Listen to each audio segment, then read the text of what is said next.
A month on from the sniper attacks in Kiev that left over 50 people dead, it's still unclear who was behind the shootings.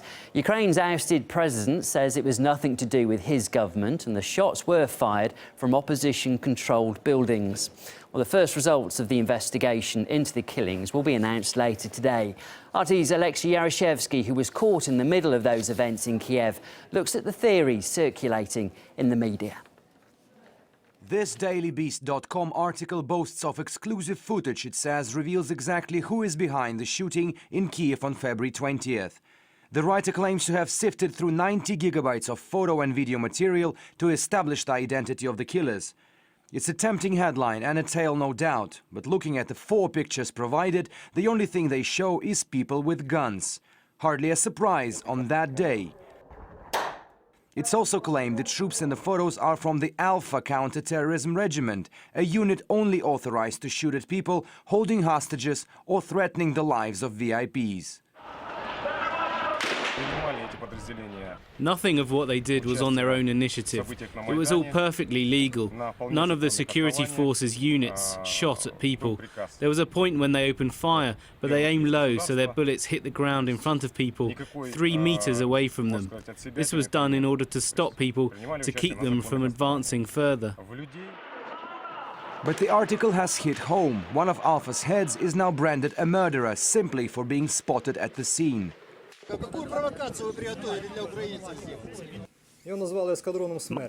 My unit is now being called a death squad, but I'm telling you officially, we killed no one.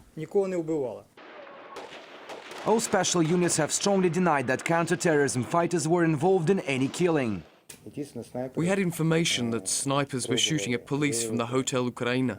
We sent a sniper team to investigate, but they couldn't see anything from their position, so they changed position for a better view.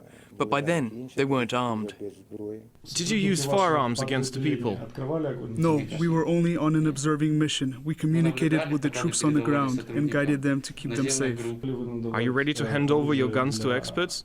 Absolutely. So if it's true that police snipers did not do the killing... Mostly gunshot wounds. Many of them died. Snipers were operating a shoot-to-kill policy. Who were the people pulling the trigger? The man who was running Ukraine's security service, the SBU, on that day recently made striking allegations. Shots came from the direction of the Philharmonic Hall. There were snipers as well as others who were armed with automatic rifles. Basically, they provided fire support for the protesters to attack police. And that's when they started shooting people who were attacking officers.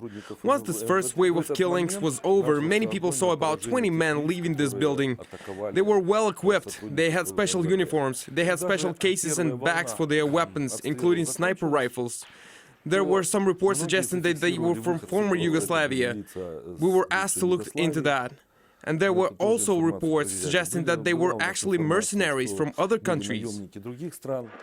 Yakimenko is speaking about the very same building from which my crew was most likely fired upon. At about 11 a.m. on February 20th, when gunfire was raging in central Kiev, I was about to go live from our broadcast position on 6th floor of Hotel Ukraina when 2 minutes before the live shot, somebody hit our window. A sniper bullet literally hit our window. It's still unclear to me who actually fired this shot, but let's try to put it into graphics. This is Hotel Ukraina. Our room is over here on the 6th floor, and this is the aforementioned conservatory building. The bullet's trajectory and the angle at which it hit our room clearly suggests that the bullet was fired from the rooftop over there, the building on the corner of Maidan, and according to the SBU chief, it was controlled by the Maidan self-defense force at that time. But the fact that Maidan self-defense force had recently cleared the building, as claimed in a tweet by one of their activists, does little to establish the truth. And given what we've heard from the former SBU chief, as well as a leaked conversation between Estonia's foreign minister and the EU's Catherine Ashton, there is now stronger and stronger understanding that behind snipers, it was not Yanukovych, but it was somebody from the new coalition. The identity of the Maidan snipers remain a mystery, despite the Ukrainian Interior Ministry's highly anticipated investigation. Aleksey, RT.